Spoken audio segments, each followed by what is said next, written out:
Meanwhile, we discussed this a lot over the last recent weeks. Fofana, a done deal, making that move from Leicester to Chelsea. Signed a 7-year deal. Nice contract for him there.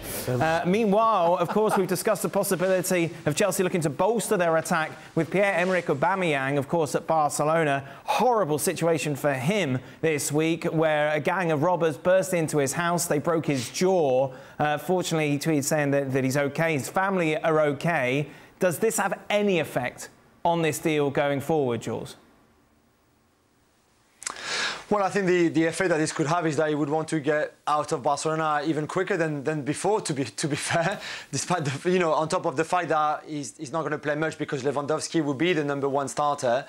That was obviously shocking, as we've been saying. There's still no agreement between Chelsea and Barcelona. The latest offer from Chelsea was 15 million euros plus Marcos Alonso as part of the deal.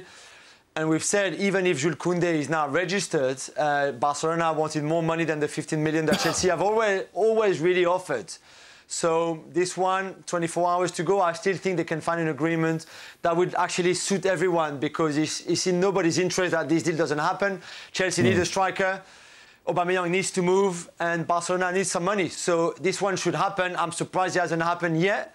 But now with 24 hours to go and the clock really ticking, I think they can find an agreement. Otherwise, I think nobody would really be happy if he ended up staying at Barcelona and no striker arrived at Chelsea. Makes sense, doesn't it? Yeah. Oh, it makes sense for all parties. Yeah. They need the money. Chelsea clearly, and have done for a while, need somebody that can finish short term, a year or two, till they solve it long term. And he needs to play. Well, he doesn't need to play, but I'm sure he wants to play. Yeah.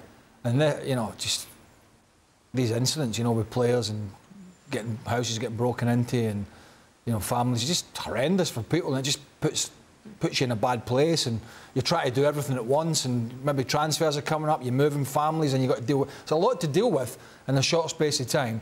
But from a football sense, yeah, it does make sense. Even if it's not #1 target or whatever Chelsea's position is at the moment, they're scratching around now. I mean, if they don't get him or anybody else in, it's going to be a long old year for Thomas Tuchel. Thanks so much for watching ESPN on YouTube. And for more sports highlights and analysis, be sure to download the ESPN app. And for premium content and live streaming, subscribe to ESPN+.